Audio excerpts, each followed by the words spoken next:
Une des principales qualités que tout le monde reconnaît à Dragon Ball Super, c'est d'avoir étendu l'univers et la mythologie de la saga comme jamais auparavant. Dieu de la destruction, Zeno, les 12 univers, les Super Dragon Ball et tant d'autres choses. Sur le papier, c'est la suite de Dragon Ball avec l'univers le plus dense, plus encore que GT, plus encore que Daima et plus encore même que le manga original. Et pourtant, plus on se penche sur la mythologie et l'univers présenté dans Dragon Ball Super, plus une sensation étrange apparaît. Une sensation de vide.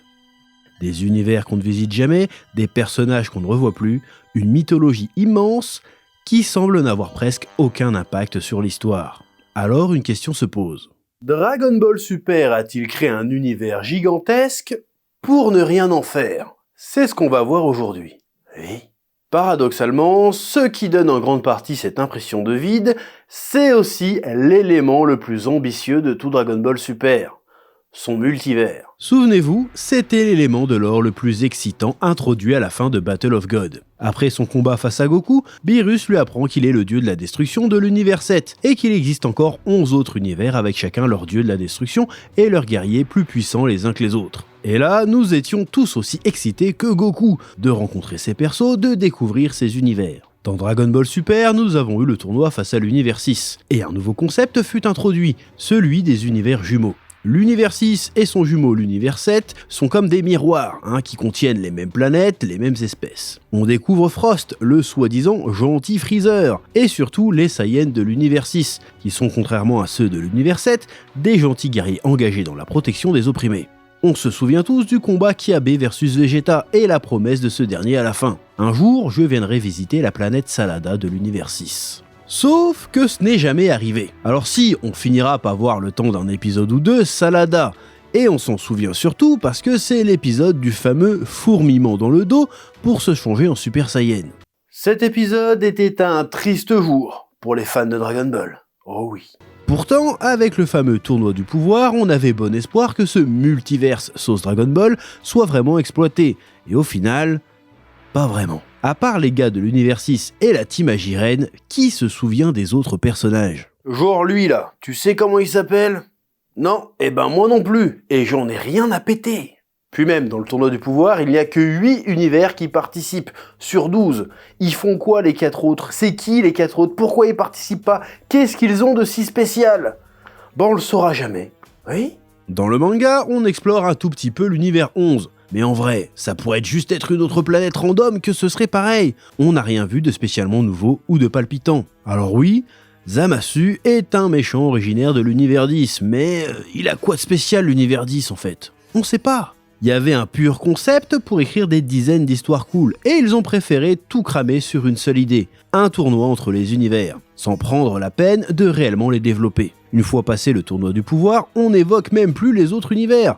Même dans le manga, j'ai pas l'impression qu'ils comptent aborder la question à nouveau. À quoi bon agrandir à ce point ton univers pour ne rien en faire? Et si le problème se limitait encore qu'au multivers? Bon, ce serait déjà un gros problème, mais ça s'arrête pas là. Oui. Mais au-dessus de ces univers, Dragon Ball Super a aussi introduit quelque chose d'encore plus ambitieux. Des dieux de la destruction, des anges, le Daishinkan, un véritable panthéon cosmique. Sur le papier, la promesse est énorme.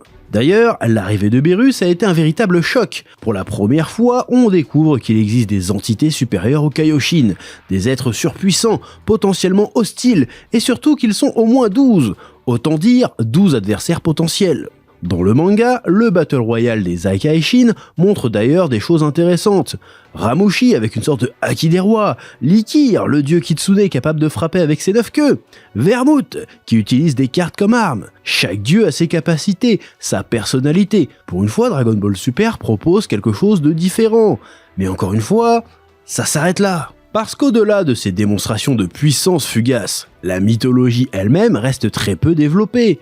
Comment devient-on un Aikaishin? Qui les choisit? Comment sont-ils recrutés? Qui fut le tout premier? Et ce mystère ne concerne pas seulement les dieux de la destruction.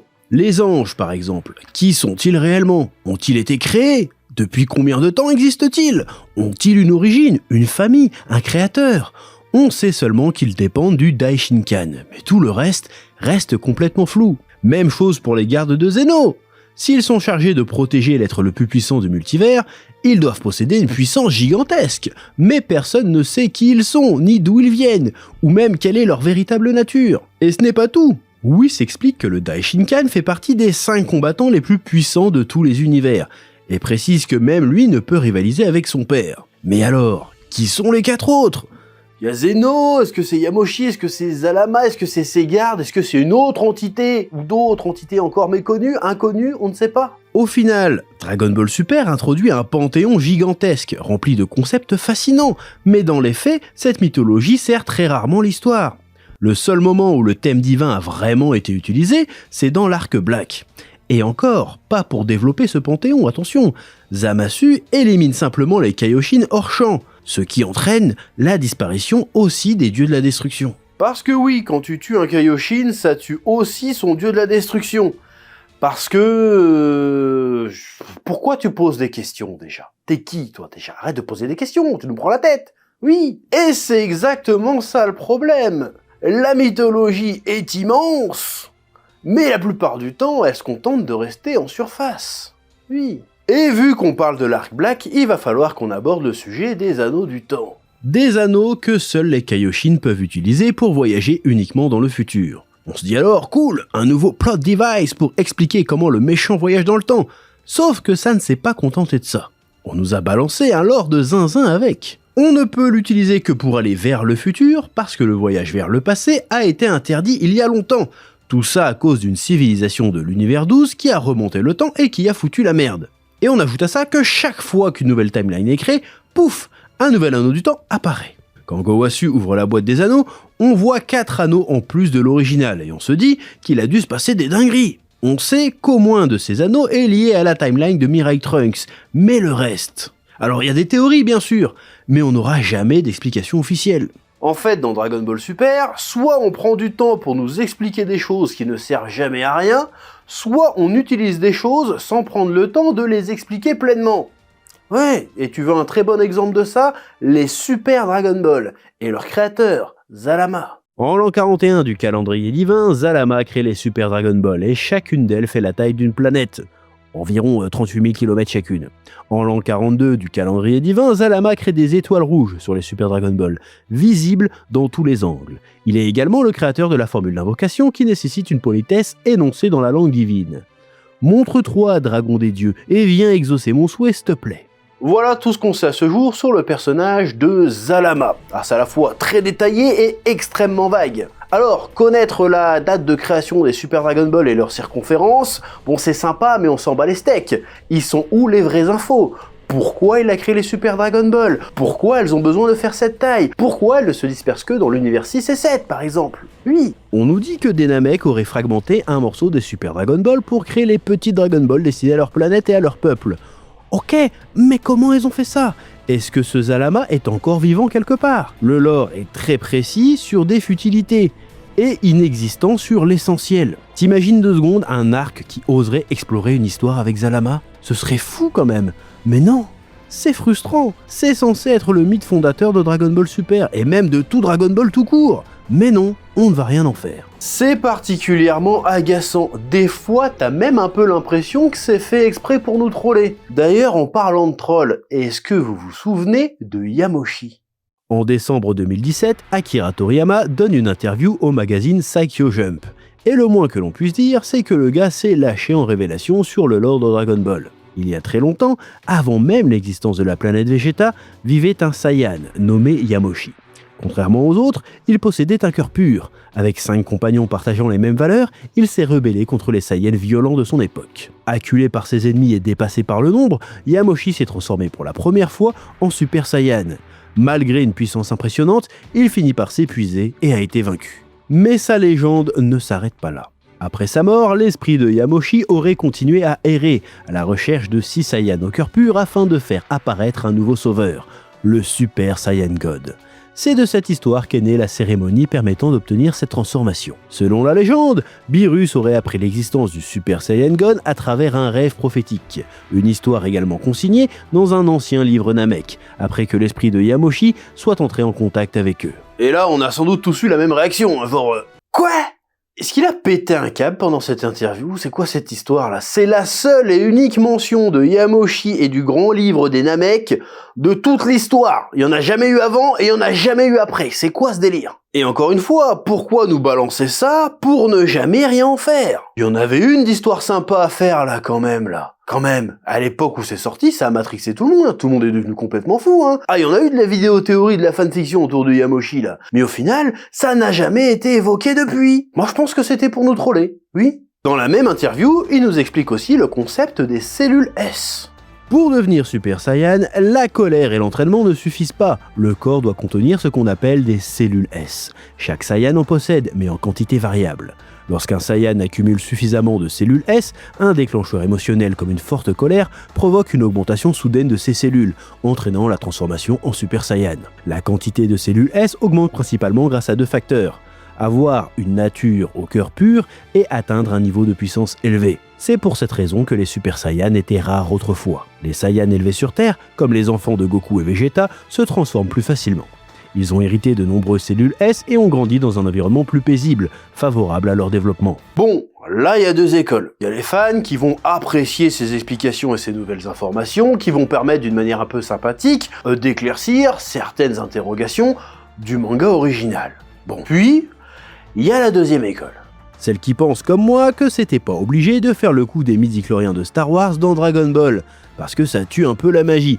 Et de 2, même si tu choisis de l'inclure dans ta mythologie, pourquoi tu le fais dans une foutue interview random? Ça aurait pu être introduit dans le manga, ou même à un moment donné mentionné quelque part dans la suite. Mais non, ça n'a jamais été abordé depuis à part dans cette interview. Je pense que c'était pour troller encore une fois. On lui pose une question, ça lui fait chier, il invente un truc au fur et à mesure. Sinon je ne comprends pas l'intérêt. Au final, le problème de Dragon Ball Super, ça n'a jamais été le manque d'idées. Au contraire même, la saga n'a sans doute jamais eu autant de concepts. Parce que tout le potentiel est là, partout, tout le temps, mais il reste inexploité.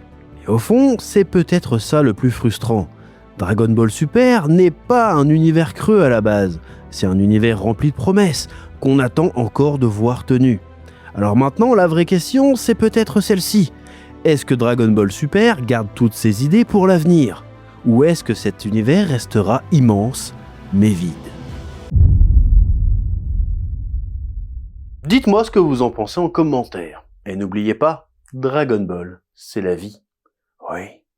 Bonjour, je suis le chef, créateur de contenu manga depuis près de 15 ans et aussi créateur du projet Spatule Jump. Spatule Jump est une anthologie de manga indépendante dédiée à la nouvelle génération de mangaka francophones. Aujourd'hui, il existe énormément de talents dans le manga français, mais très peu d'opportunités pour être publiés et lus. L'objectif du Spatule Jump est simple, donner de la visibilité à ces auteurs et leur permettre de partager leurs histoires avec un vrai public. Et actuellement, on prépare la sortie du volume 2. Avec ce volume 2, vous allez découvrir 5 nouvelles histoires courtes originales, écrites et dessinées par 5 nouveaux mangaka francophones, avec chacun des styles et des univers variés. Et le livre est proposé en 2 formats, l'édition standard et l'édition collector. Les volumes 0 et 1 sont déjà et toujours disponibles et ont permis de mettre en avant de nombreux artistes francophones.